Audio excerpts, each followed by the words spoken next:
Our castaway is an actor with an international reputation. It was television that set him on course for stardom when he had a huge success in Britain and America, playing the part of Lieutenant Brian Ash in Danger UXB and Sebastian Flight in the much-acclaimed Brideshead Revisited. At present, he's working at the National Theatre in Coming Into Land. He is Anthony Andrews. Anthony, are you musical at all? Well, I like to think so. I definitely like to think so. I mean, there's music in the family, to say the least. Father, having been a musician, conductor, arranger, composer, and my mother having been a dancer, I mean, it was in me, without a doubt. Looking at the catalogue of stage and film and television work that you've done, it's quite extraordinary, the range of it. But there's one absentee there. That's a missing musical element. Yes, a missing element.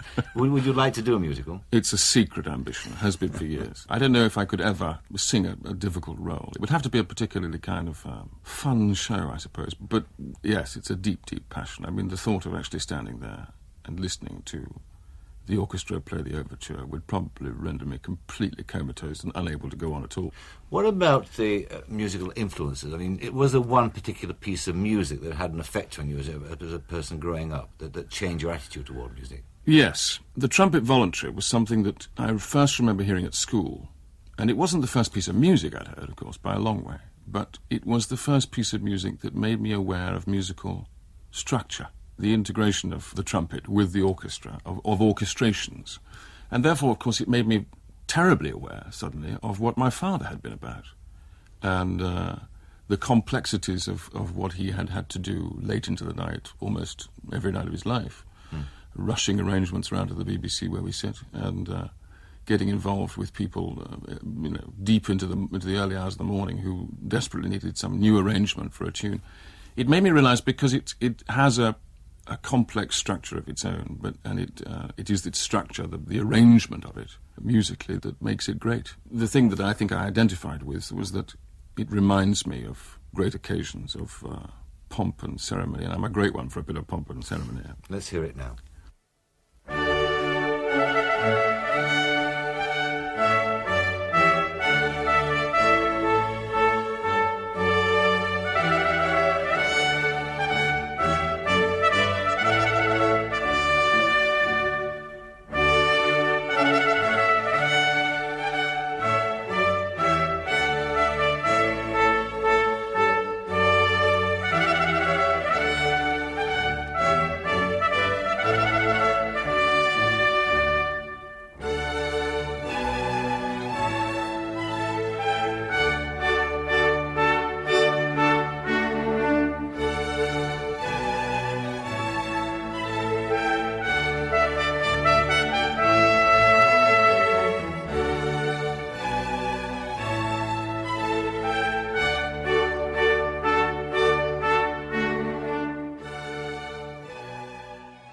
And that was the Trumpet Voluntary by Jeremiah Clarke, played by John Wilbraham, with the Academy of St Martin's in the Fields, conducted by Sir Neville Marriner. Anthony, you mentioned there your father and the influence he had on your life, but in fact he died when you were very young, didn't he? When I was 5, yes, leaving, me at 5, my sister, who was a couple of years older, the twins, who were 2 years younger than me, and the baby, Corinne, who'd only just been born, so it was quite a kind of shock to the family, I thought. And what kind of upbringing did you have after that? I mean, was it a poor upbringing? Very. I mean, they were not two halfpennies to rub together, to say the least. I mean, Mother performed miracles. God knows how she did it. I mean, none of us have really worked out how she did it, but, I mean, she managed it somehow. People used to advise her that she'd never be able to handle it with 5 children, that she'd have to put them into care or do something, but she was determined not to do that. And she was also determined to maintain the most impossible standards when you're stony broke.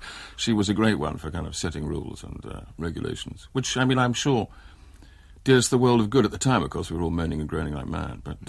So it was poor but not deprived in any sense? Not at all. I don't remember being deprived. I mean, I remember being hungry. And I distinctly remember there being nothing to eat on various occasions. Not always. She was always kind of managing to kind of scrape something together or persuade someone that we can run up yet another bill somewhere. What about your father? What do you remember of him?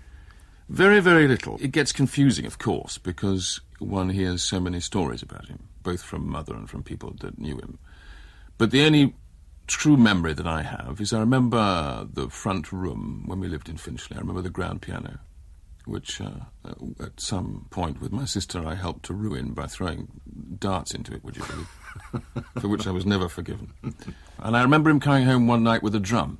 that I do remember. I suppose it's because when you're a small child, it's the kind of noise that you would distinctly remember discovering.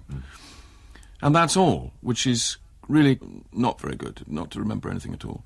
But the things I do remember, of course, is getting to know his music. I mean, I remember when I became old enough to realise not only what he was, but what he had achieved in the past.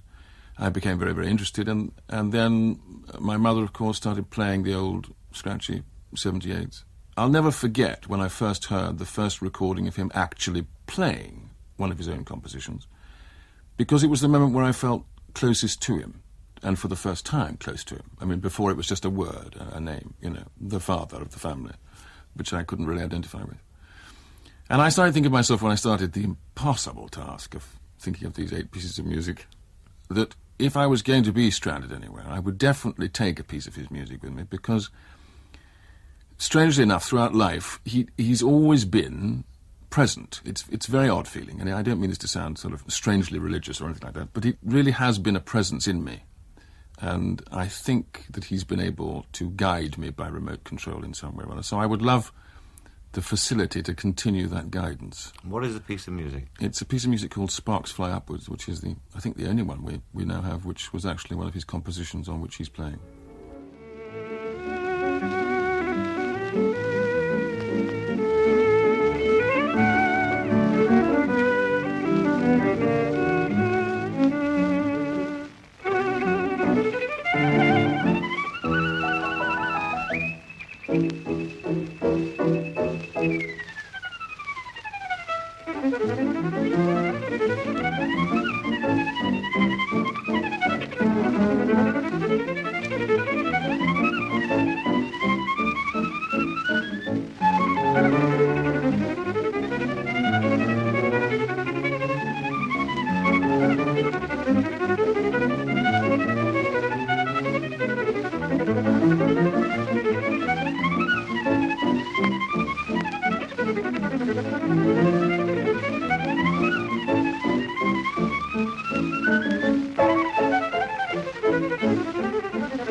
Sparks Fly Upwards by Stanley Andrews, and also the father of our castaway today, Anthony Andrews.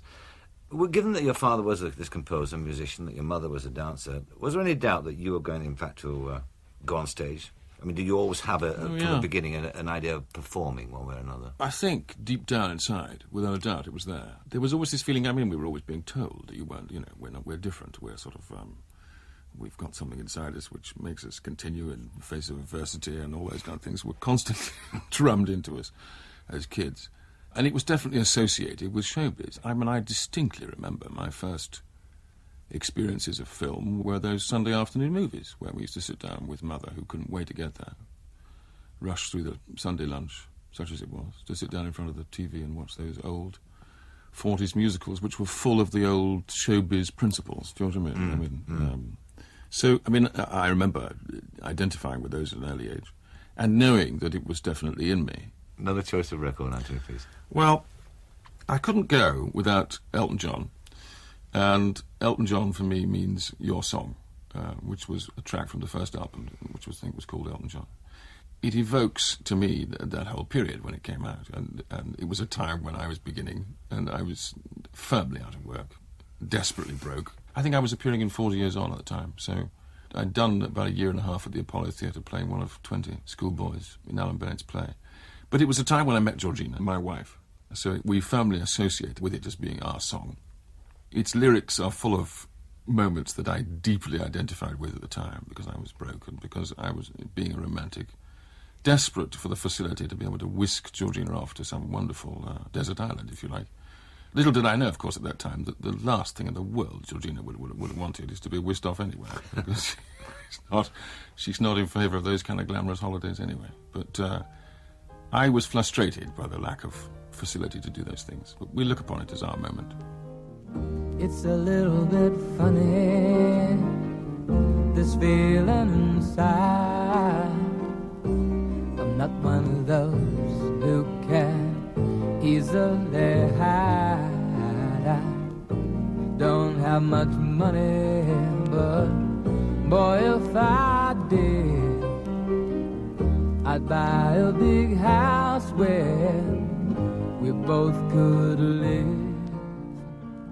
Elton John and your song. Anthony, since you entered this profession of acting of yours, you've never actually been out of work, but the first steps into it were rather hesitant, weren't they? It wasn't your very first job. No. I mean, I did a number of things when I left school. I was desperate to leave school. I couldn't wait. I was appalling at school.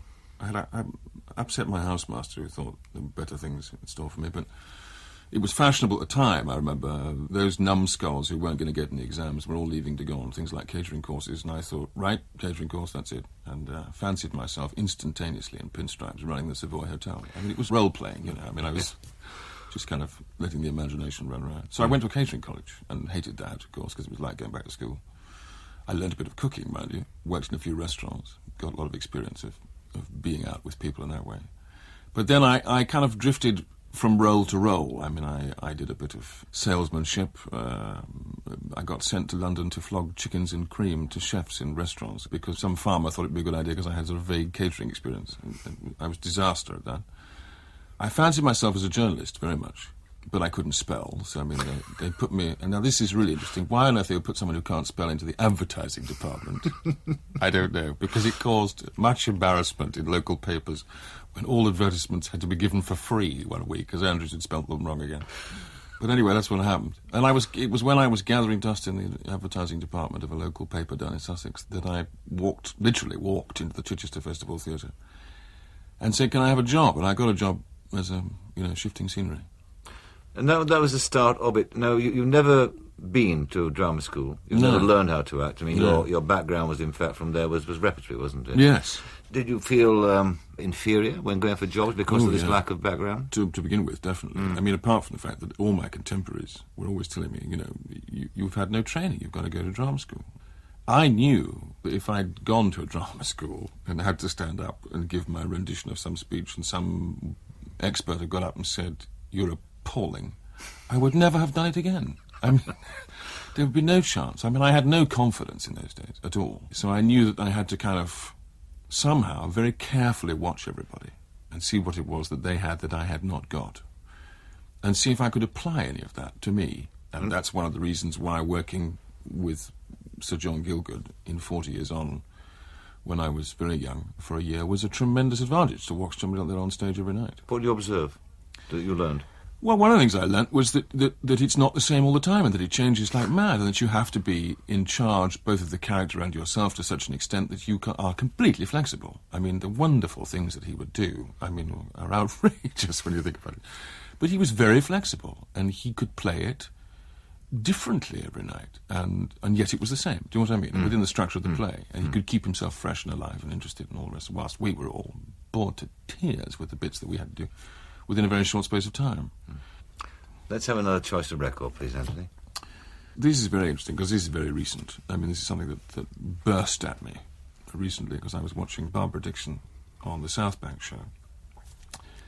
And although I'd known about her music and her as a singer before, I'd never, ever heard McCrimmon's Lament, and especially not sung like this. And the only way to describe it is it literally kind of shook every particle of every Celtic gene in my body when I heard her sing. And it's the most extraordinary emotive piece of music. Doon cool speaks the night a-sailing, the banshee croons her note of wailing. McCrimmon's Lament, sung by Barbara Dixon. Anthony, television's been terribly important in your career, hasn't it? I suppose that the one that really made you internationally was Sebastian Flight, wasn't it, in Brideshead? Yes. That had the most extraordinary effect in your career, didn't it? Well, I've never really got over the fact, I don't think any of us have, that it had such a profound effect on television audiences all over the world. I mean, I still get all the mail. I mean, you can always tell where Brideshead's playing, because that's where you're getting the mail from. It's the most obscure corners of the world are now seeing Brideshead. The French have finally bought it, I'm here to tell you. They were the last, I think, of all countries to buy it, and they finally succumbed. They were playing hard to get. But yes, it's extraordinary, and I mean, it did me a tremendous amount of good internationally. And so I shall be eternally grateful. But it's the thing, of course, about Sebastian Flight is that those roles come once in a blue moon. People used to say to me, do you feel you're getting typecast, or do you feel that you're now sentenced to playing nothing but Sebastians, which, of course, is daft, really, because they don't exist. Roles like that are really... But I suppose there was a sense in which the reputation, or your reputation, because of Brideshead, could in fact have been something of a burden. I mean, you must have got sick of talking. You probably are sick now of talking. No, I'm not. It always comes up, yes, but I'm not sick of it because of what it means. There are certain corners of the world who will never, ever see me as anything else except a blonde-haired queen. You know, let's face it. And there have definitely been roles that have been lost as a result of certain American executives not seeing further than their noses. I mean, let's be honest here. But apart from that, I mean, I don't see one could never regret it. Another choice of record, please. I couldn't go to my desert island without a piece of Frank Sinatra. So, I mean, that was, again, an impossible choice. But I chose a piece that's definitely, as far as I'm concerned, slightly autobiographical, which is Call Me Irresponsible. It really evokes quite a lot of my own failings. And since I thought on a desert island one's probably going to get time to reflect and possibly even correct, that's not a bad thing. But it also, for me, sums up some of what I feel about my relationship with my wife. Call me irresponsible, call me unreliable, throw in undependable too.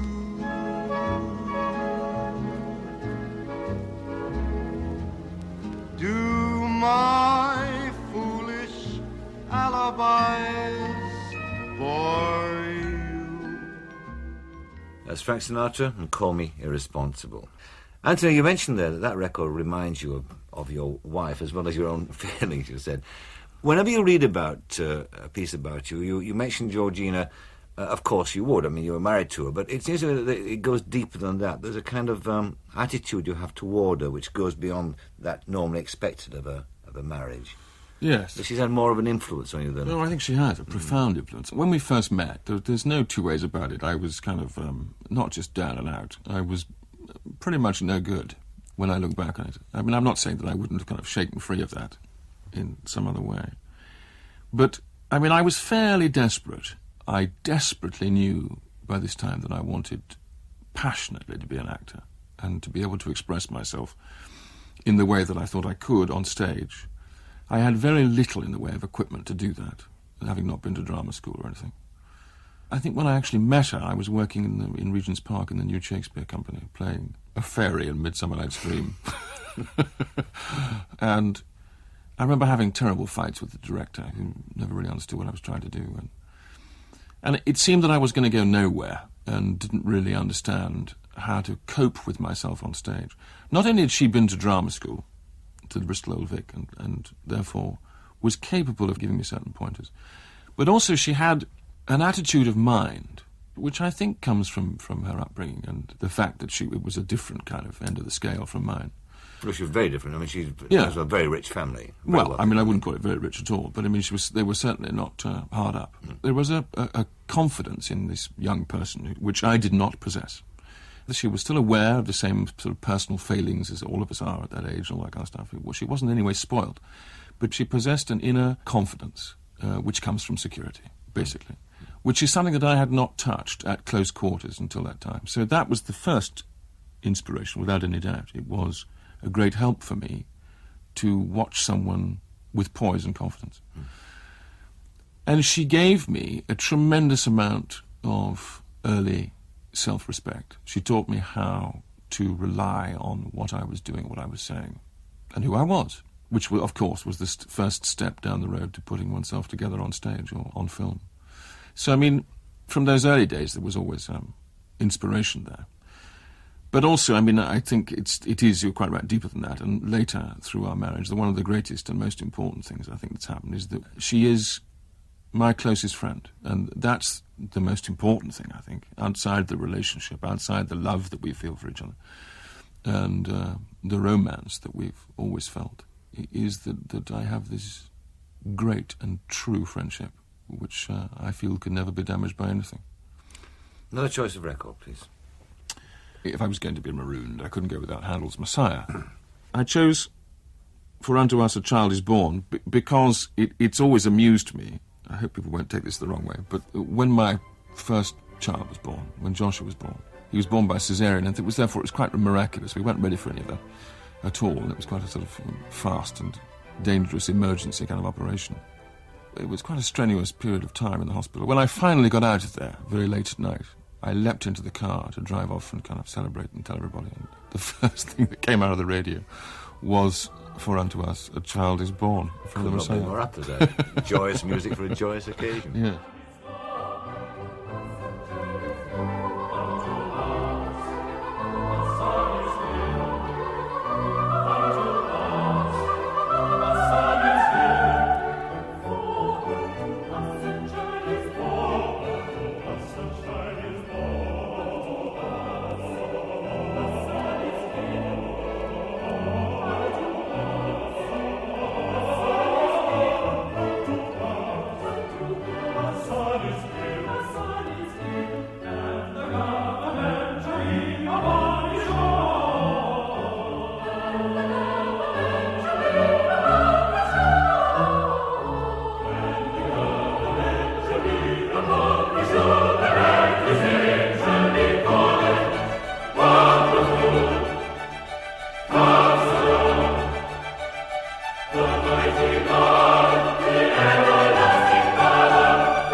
For Unto Us a Child is Born from Handel's Messiah, performance by the English Chamber Orchestra and chorus conducted by Raymond Lepard.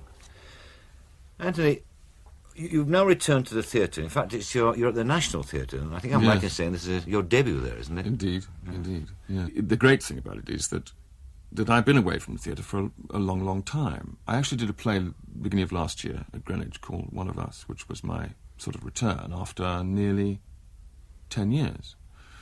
Not all by design. I mean, about 5 years of that was because I was terribly busy doing other things.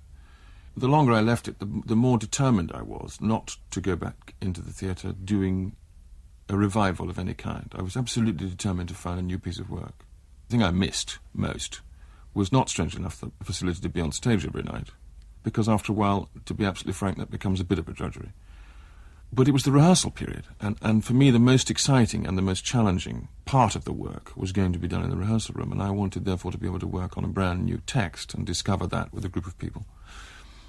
And so I started back at Greenwich with One of Us, and then on top of that, sort of almost hard on its heels, came the offer from the National Theatre to go and do Coming Into Land, which is another new piece of work by Stephen Polyakov, and that was very exciting. I mean, it provided the golden opportunity, really, to go to the National Theatre, not only with a new play, but with Maggie Smith. I mean, God, who could ask for anything more?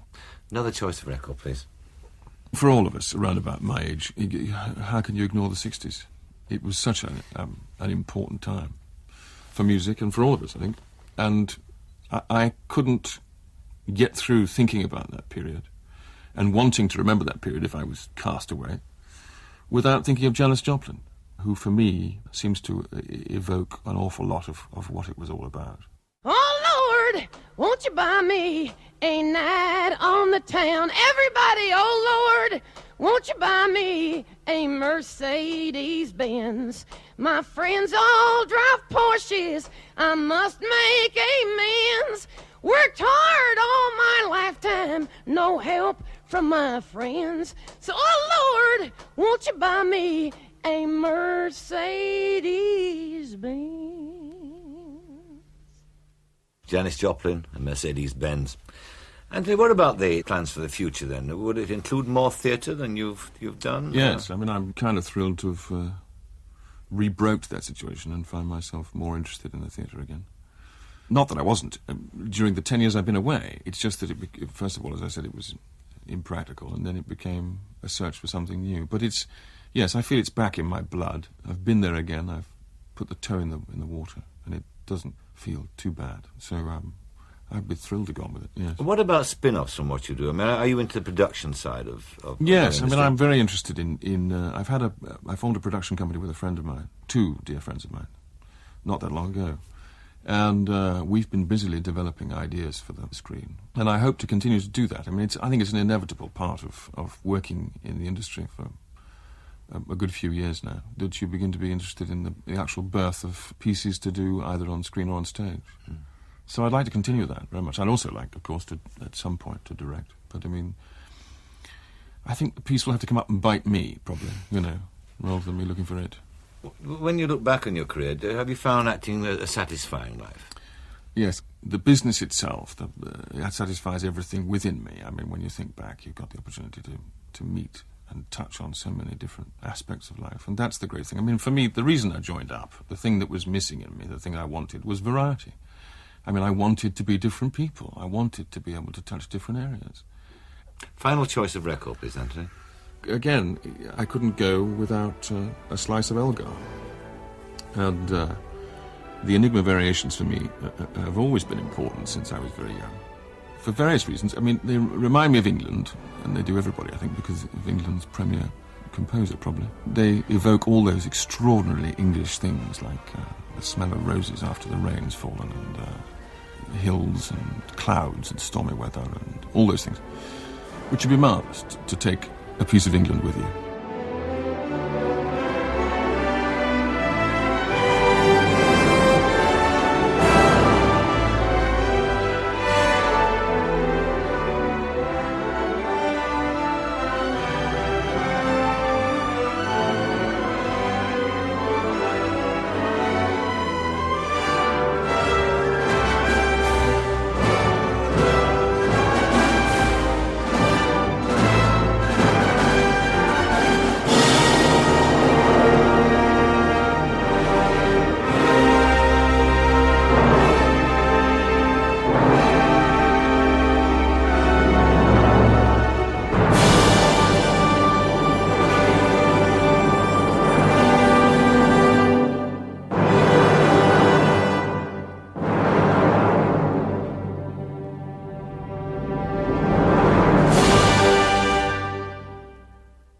That was the last of Elgar's Enigma Variations, played by the London Symphony Orchestra, conducted by Sir Adrian Boult.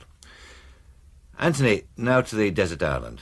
You're there, you've arrived. Are you a practical fellow? I mean, would you survive? I probably would, but just how well would probably be the question. If I had to kind of build myself a shelter, it's bound to fall down.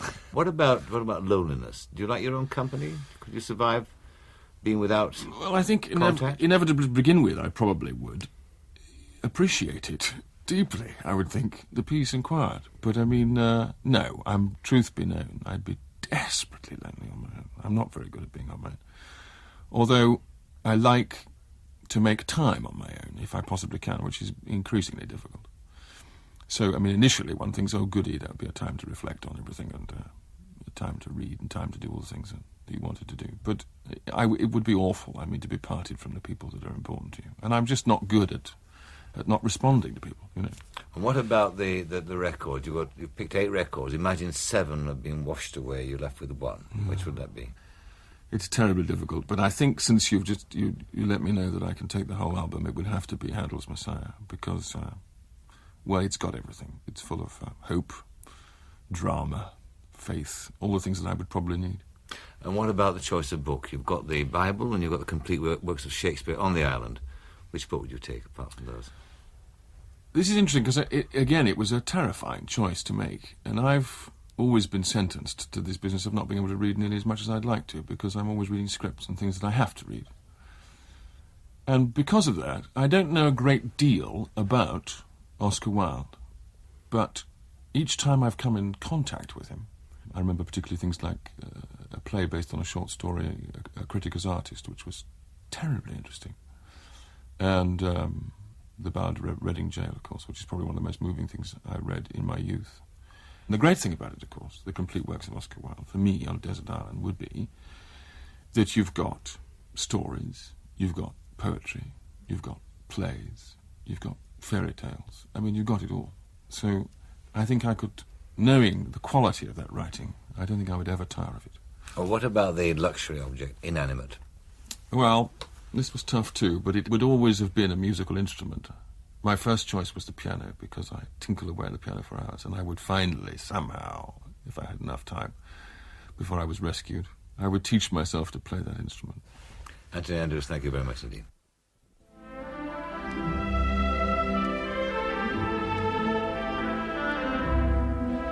You've been listening to a podcast from the Desert Island Discs archive. For more podcasts, please visit bbc.co.uk/Radio 4.